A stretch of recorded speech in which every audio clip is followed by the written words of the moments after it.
Pemirsa, pengangkatan seorang wartawan menjadi Kapolsek Kradenan di Blora, Jawa Tengah membuat jagat maya heboh. Ya, pasalnya wartawan yang bekerja sebagai kontributor tersebut merupakan intel yang bekerja selama 14 tahun.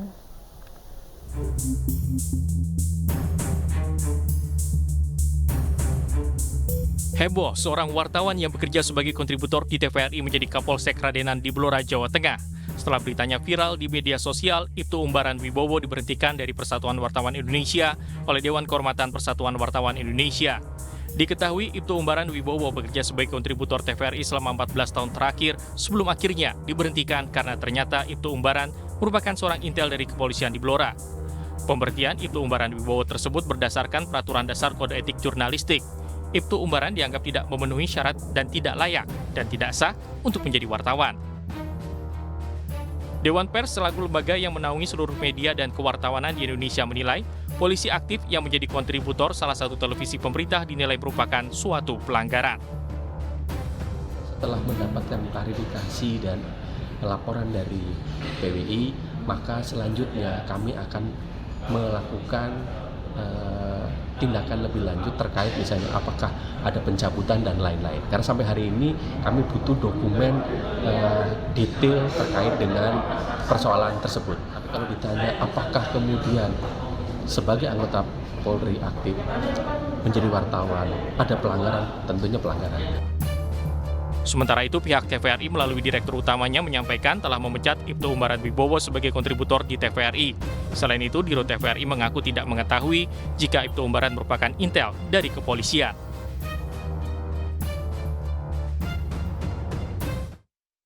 Ya, selengkapnya untuk membahas intel yang menyusup sebagai wartawan dan diangkat menjadi Kapolsek, sudah bergabung bersama kami Sugeng Teguh Santoso, Ketua IPW, dan Agung Darmajaya, PLT Ketua Dewan Pers. Kami juga terus berusaha menghubungi Polda Jawa Tengah untuk bergabung bersama kami. Selamat sore Pak Agung dan Pak Sugeng, apa kabar? Selamat sore Mbak Safa dan Mas Wilson. Baik, Pak Sugeng, mengenai wartawan, maksud kami anggota polisi yang menyamar sebagai wartawan, apakah ini memang hal yang lumrah dilakukan di institusi Polri, menyamar menjadi profesi tertentu, Pak Sugeng? Kalau dalam tugas sebagai intel pertanyaannya bukan lumrah atau tidak. Karena tugas intel itu adalah pengumpulan data dan keterangan, bahan-bahan intelijen, maka salah satu caranya kan adalah undercover, Nah, kemudian ketika dia ditugaskan oleh pimpinannya masuk dalam satu komunitas profesi wartawan, dia sedang menjalankan tugas, dibenarkan tidak? Ya dibenarkan, nggak ada masalah, bukan dibenarkan ya, tidak ada masalah. Yang akan menjadi masalah, nah ini akan menjadi masalah ya. Ketika si polisi tersebut menjadi wartawan, dia tidak kemudian menerapkan ketentuan kode etik jurnalistik, ketentuan kode etik jurnalistik, kecuali soal posisinya sebagai polisi itu kan soal jabatan yang harus diketahui oleh organisasi PWI. Baik. Nah, dalam posisinya sebagai jurnalistik, kredo yang paling dijaga oleh jurnalis adalah kerahasiaan sumber, kerahasiaan sumber. Baik. Apakah dia melanggar kredo ini? Ya, ini yang harus kemudian dicari tahu. Kalau terkait dengan tugas jurnalistiknya, kalau dia menyampaikan berita sebagai penyampaian informasi kepada masyarakat, akurat, tepat, dan benar, memperhatikan norma kesusilaan, gitu segala macam, kan tidak ada masalah. Memang tugasnya dia sebagai intel menyamar, kan? Baik, Pak Agung, ini bagaimana Anda melihat hal ini? Apakah memang jika ternyata penugasan kepolisian ada seperti ini, Dewan Pers harus mengetahui atau membiarkannya saja, Pak? Menyita perhatian publik, khususnya barangkali komunitas pers. Yang pertama terkait dengan bahwa yang bersangkutan adalah pejabat aktif Polri yang terlibat menjadi jurnalis. Nah, yang menjadi debatable apakah ini ada pelanggaran, gitu kan? Nah, sekali lagi pers adalah watchdog, salah satu di antaranya. Bagaimana kemudian sebagai aparat penegak hukum, juga sebagai jurnalis, gitu kan? Apakah dia akan bisa independen ketika menyampaikan sebuah berita, menyampaikan berita? Ini menjadi penting. Di luar pelanggaran yang lain misal, gitu kan? Ketika saat itu juga dia kurun waktu 14 tahun, gitu kan, menjadi kontributornya TVRI, tentunya juga memasukkan data. Apakah ketika data yang dimasukkan itu juga betul?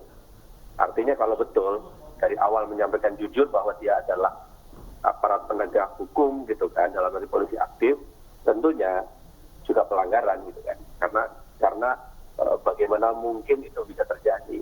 Setelah itu proses berlanjutkan ketika kemudian juga ikut uji kompetensi wartawan. Dalam uji kompetensi itu ada surat pernyataan yang menyatakan bahwa salah satu di antara TNI Polri tidak diperkenankan. Jadi itu dulu sebetulnya, jadi masuk pada pelanggaran, tentunya ada pelanggaran yang sudah dilakukan. Tapi kalau kemudian bahwa Pak namanya juga Intel harus menutupi identitasnya, nah yang jadi persoalan ini kan jadi karena kemudian ketahuan, maka tentunya jadi pelanggaran, itu kan. Kalau tahu ya kita nggak usah komentari, hanya barangkali menarik ketika kemudian pertanyaannya berkembang, apakah ini memang secara institusi dititipkan, maksudnya memang perintah dari institusinya atau memang inisiatif sendiri, gitu kan. Nah ini juga menarik karena pertanyaan itu jadi berkembang kemana-mana. Nah saat ini sekali lagi Dewan Pers menyikapi apa yang terjadi. Pertama, karena kemudian ini adalah yang bersangkutan anggota atau organisasi yang menginduk ke PWI, maka kami menyampaikan kepada PWI permohonan untuk dapat segera mengklarifikasi, menginvestigasi, dan menyampaikan selanjutnya kepada Dewan Pers. Dan kedua, terkait dengan pelaksana, kebetulan juga PWI lembaga uji, di mana hasil lembaga uji ketika proses melakukan uji kompetensi, maka yang menerbitkan sertifikat uji kompetensi adalah Dewan Pers.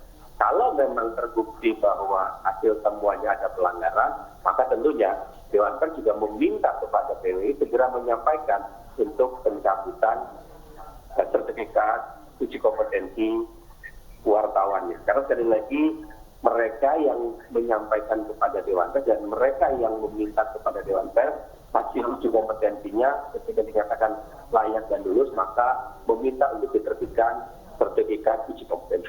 Barangkali secara umum. Baik, Pak Sugeng, ini kan penyamarannya sampai dengan 14 tahun. Kalau 14 tahun seperti ini, informasi apa Pak yang dicari sebenarnya dari suatu lembaga ataupun organisasi? Jadi begini ya, Umbaran tidak atas inisiatif sendiri. Seorang anggota polisi bertugas itu pasti atas perintah, ya, atas perintah. Karena ini intel, maka perintah undercover itu bagian daripada memang tugas intel. Tidak bisa disalahkan baik Umbaran maupun pimpinannya. Itu yang pertama ya. Yang kedua soal independensi. Ya, lihat bahwa Umbaran ini hanya kontributor. Ya. Apakah produk jurnalistik dalam berita itu diramu di dapur redaksi. Oleh karena itu ada pemimpin redaksi, ya, asisten redaksi. Jadi informasi yang disuplai oleh Umbaran ketika keluar itu menjadi produk jurnalistik, itu harus melalui dapur redaksi menjadi tanggung jawab redaksi, pemimpin redaksi.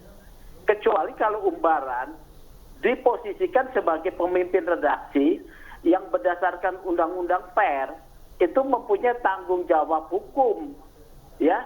Umbaran hanya kontributor, itu soal independensi ya. Jadi ketika itu keluar berita, itu adalah hasil kerja institusi pers, ya, bukan produk Umbaran, itu, ya, itu harus dipahami dulu. Kemudian kalau sekarang diketahui diketahuinya tentang pemenuhan syarat status sebagai jurnalis karena dia polisi menjadi kewenangan dari redaksi perusahaan pers ya maupun PWI untuk memberhentikan, ya itu nggak ada masalah ya. Justru yang harus diapresiasi adalah bahwa umbaran ini bukan Intel Melayu, Intel yang menyebut-nyebut diri Intel. Ini adalah Intel sejati. Model seperti ini yang dibutuhkan oleh institusi polisi untuk melakukan tugas undercover, katakanlah yang lebih penting lagi ya, pada organisasi-organisasi kejahatan yang terorganisir. Seperti itu loh. Baik. Nah, sekarang harus ditanya kepada perusahaan pers tempat si umbaran bekerja, apakah selama ia bekerja ada kaidah-kaidah jurnalistik yang dilanggar, ya, berupa komplain daripada publik atau narasumber. Kalau tidak ada, artinya dia menjalankan dengan baik dong dua sisi profesinya, gitu loh. Baik. Ya. Baik Pak Agung, Pak Sugeng menyebut umbaran hanya kontributor, tanggung jawab tetap berada di dapur redaksi. Kemudian apakah TVRI sudah memberikan penjelasan, apakah pihak TVRI sudah mengetahui sejak awal bahwa umbaran ini adalah intel polisi yang dititipkan kepada TVRI, Pak Agung? Ya, baik. Terima kasih. Ini barangkali kerangka berpikir mesti diluruskan dulu. Kalau pertanyaannya bahwa muncul bahwa ini adalah sebuah produk pemberitaan tanggung jawabnya di redaksi, sepakat ini Undang-Undang 40 menyatakan demikian. Tapi prosesnya, bagaimana barang itu dibuat oleh orang yang secara kredibilitas tadi diragukan independensinya dan lain-lain. Kalau dibilang Pak enggak ada komplain dari kacamata mana melihatnya. Dari proses awalnya saya tidak salah. Itu yang pertama. Yang kedua, jadi sekali lagi jangan dibolak-balik ceritanya nih, gitu kan. Kalau dibilang secara institusi dia bisa mana bisa berprestasi, bagaimana kalau institusi yang lain juga masuk kemana-mana?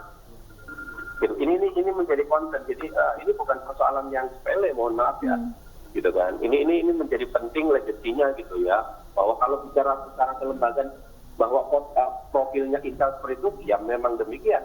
Tetapi kalau dengan seperti ini menjadi mencederai teman-teman komunitas pers loh. Jadi jangan dibalik pemahamannya.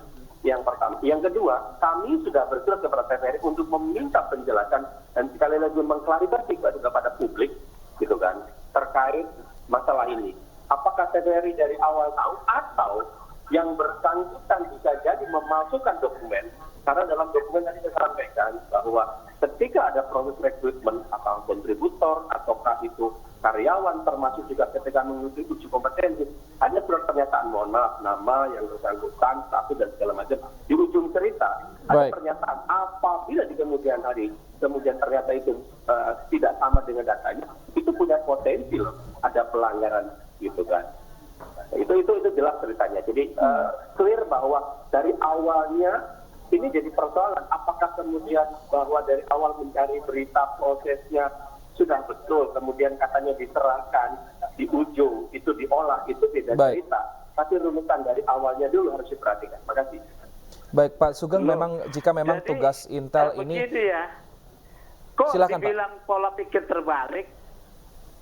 Itu ada yang namanya sebab akibat, ya. Kalau kemudian dia mencari prosesnya tidak benar, kan ada yang namanya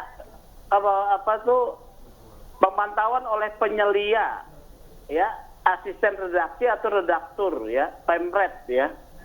Ya kalau lolos, ya itu tanggung jawab redaksi dong. Bagaimana sih? Kecuali kalau ada komplain. Kalau tidak ada komplain, apa yang terbalik, ya? Nah, kalau soal tadi, misalnya memberikan satu pernyataan yang bohong, ya. Ini kan terkait dengan syarat administratif. Ya dicabut aja statusnya. Kok jadi pada ribut gitu loh ya. Dilihat produk kerja dia. Baik, silakan Pak Agung mungkin ingin menanggapi pernyataan dari Pak Sugeng. Loh. Kok semudah jadi yang sulitnya apa? Coba dijelaskan. apakah ada produk jurnalistiknya yang kemudian melanggar kode etik? Ya, karena kan ini ada kredo tadi saya bilang ya, soal rahasia sumber. Apakah kemudian karena dia polisi, ya, sumber yang didapat, informasi yang dia dapat digunakan untuk melanggar hak asasi manusia, menangkap sumber, ya, mengkriminalisasi. Itu yang harus dicek. Kalau terjadi, itu berarti redaksinya juga ikut bertanggung jawab. Bagaimana? Masa mau disalahin dia saja? Pak Agung, silakan Pak. Iya, makanya tadi barangkali Pak Sugeng jangan dipotong. Sekali lagi tadi makanya kami Ya, bagaimana bilang berpikir terbalik kok. Mohon maaf. Saya minta kepada TVRI terkait penjelasan tadi, apakah TVRI juga mengetahui cerita ini dari awal, atau TVRI juga bagian dari korban ada dokumen yang tidak disampaikan jujur terkait bahwa statusnya yang bersangkutan. Lain lagi dengan cerita tadi Bapak sampaikan bahwa Pak ini kan kalau menurut pemberitaan, mohon maaf, prosesnya kan ada penanggung jawab di redaksi. Nah ini sepakat dulu barangkali Pak Sugeng dan teman-teman sepakat bahwa ada sesuatu yang memang overlap gitu kan, jelas. Kalau bicara itu tidak bisa dipungkiri gitu kan. Dan saya terima kasih, mereka sepakat, mereka akan dalam beberapa hari ini ketemu Dewan Pers, menyampaikan permohonan maaf dan akan mengembalikan kompetensi wartawan yang sudah dia peroleh. Ini pengakuan yang sudah clear dilakukan dan akan dilakukan dalam waktu dekat. Ya itu sudah pasti ya, sudah pasti itu harus dicabut. Artinya beliau mengakui memang ini ada persalahan. Kalau tadi bersikap seperti yang Bapak sampaikan, nggak usah dikembalikan. Saya bilang produk jurnalistiknya tidak ada masalah. Tapi tentang status dia harus dicabut, saya setuju. Ya, karena sudah tidak memenuhi syarat lagi sebagai jurnalis. Baik Pak Begitu Sugeng, Pak Agung, kita simak terlebih dahulu kutipan dari Kadif Humas Polri, Irjen Pol Dedi Prasetyo terkait Ibtu Umbaran yang telah menyamar sebagai wartawan selama 14 tahun. Terkait menyangkut masalah tugas intelijen, itu bukan hanya di Indonesia, jadi di berbagai negara pun penugasan-penugasan itu sifatnya tertutup. Ya, yang jelas intinya, setelah saya komunikasikan dengan teman-teman Jawa Tengah, bahwa kegiatan terkait menyangkut masalah kebebasan pers di Jawa Tengah, semuanya berjalan dengan sangat baik. Ya, termasuk di Blora sendiri, hubungan komunikasi dengan teman-teman media juga di sana tidak ada kendala dan semuanya berjalan dengan baik. Baik, kami ke Pak Agung. Pak Agung, ini tanggapannya seperti apa Pak Agung? Akhirnya menyatakan bahwa tadi Pak Dedi sudah menyatakan bahwa ini memang hal yang sudah biasa dilakukan di dunia polisi. Kalau bicaranya dari sisi intelijen, kami tidak mengomentari. Ya memang di mana-mana begitu, gitu kan. Tetapi yang mencederaikan jelas, gitu kan, terjadi pada institusi di teman-teman pers, gitu kan, terkait dengan statusnya dia yang bersangkutan, gitu kan, gitu kan. Makanya tadi ini kan sudah kita buktikan, ini sedang dalam proses klarifikasi, gitu kan, kepada PWI ketika yang bersangkutan mengikuti uji kompetensi apa yang diakui statusnya. Apakah dia berbohong, gitu kan, bahwa dia bukan siapa. Nah, atau juga ke TVRI, gitu kan. Nah, sekali lagi itu yang jadi persoalan, gitu kan. Jadi jangan kemudian pembenaran bahwa memang betul begitu adanya intel tidak boleh. Ini cuma agak terbalik, gitu. Itu karena ini dipublish, ini kan menjadi semua orang membuka diri sendiri, gitu kan. Itu yang tertekan tidak masuk dalam wilayah itu dominan, saya hanya bicara konten kaitan dengan yang harus berbenah. Jadi yang harus berbenah itu adalah perusahaan pers dan dewan pers di dalam merekrut jurnalis, karena banyak sekali jurnalis itu juga kemudian tidak memiliki kompetensi. Bahkan banyak media abal-abal menjadi pemeras. Itu yang harus kemudian berbenah, termasuk kalau nanti ada lagi penyamaran.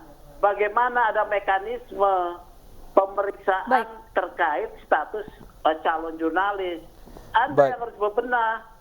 Baik, terima kasih Gitu loh. Pak Sugeng dan juga Pak Agung atas informasinya. Kalau untuk memang kompetensi, saat ini memang Dewan Pers sudah mengadakan uji kompetensi dan diikuti oleh wartawan. Kami berdua pun, Wilson dan Syafa, pernah mengikuti dan kami sudah lolos. Dan kita akan nantikan juga seperti apa kasus kelanjutannya kasus ini agar menemukan titik terang dan juga tidak merugikan siapapun. Terima kasih Pak Sugeng dan juga Pak Agung telah bergabung bersama kami di Eni Sore. Sehat selalu Bapak-Bapak.